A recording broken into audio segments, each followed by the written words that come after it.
بسم اللہ الرحمن الرحیم۔ السلام علیکم ورحمۃ اللہ وبرکاتہ۔ ابو حسان کی طرف سے آپ تمام دوست احباب کو تہ دل سے خوش آمدید کرتا ہوں، اور میں یہ امید کرتا ہوں کہ آپ تمام لوگ اللہ کی رحمت اور فضل سے خیر عافیت سے ہوں گے۔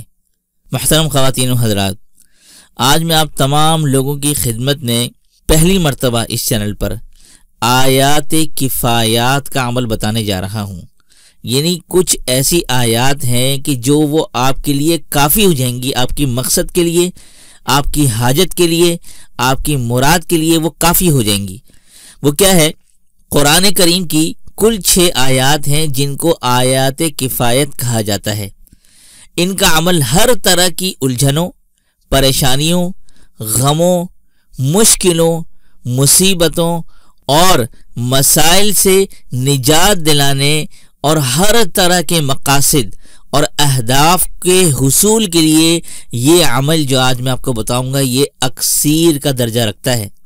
کسی بھی قسم کی ضرورت کے لیے آپ نے کرنا کیا ہے؟ عشاء کی نماز کے بعد ان 6 آیات کفایت کو باوضو آپ نے 600 مرتبہ پڑھنا ہے۔ یہ ایک ہی دفعہ آپ پڑھیں گے تو انشاءاللہ آپ کا مقصد پورا ہو جائے گا۔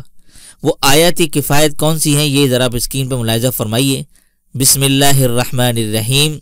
وَكَفَى بِاللَّهِ وَلِيًّا وَكَفَى بِاللَّهِ نَصِيرًا وَكَفَى بِاللَّهِ حَسِيبًا وَكَفَى بِاللَّهِ عَلِيمًا وَكَفَى بِاللَّهِ وَكِيلًا وَكَفَى بِاللَّهِ شَهِيدًا۔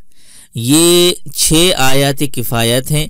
آپ نے اس کو جب ایک دفعہ پڑھیں گے پورا تو یہ ایک مرتبہ شمار ہوگا۔ اس طرح آپ نے 600 مرتبہ پڑھنا ہے، ایک ہی بیٹھک میں، ایک ہی مجلس میں، اور ایک ہی دفعہ کرنا ہے انشاءاللہ ثم انشاءاللہ۔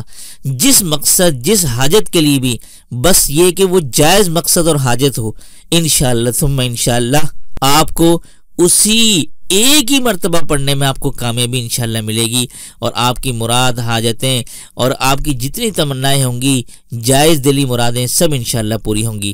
تو اسی کے ساتھ امید کرتا ہوں یہ آیات کفایت کے عمل سے آپ لوگ ضرور بضرور فائدہ حاصل کریں گے۔ تو اسی کے ساتھ امید کرتا ہوں یہ آج کی ویڈیو آپ کو پسند آئی ہوگی۔ پسند آنے پر ویڈیو کو لائک کیجیے گا، اپنے دوست صاحب کے ساتھ لازمی شیئر کیجیے گا۔ تو اسی کے ساتھ دیجیے مجھے اجازت۔ السلام علیکم ورحمۃ اللہ وبرکاتہ۔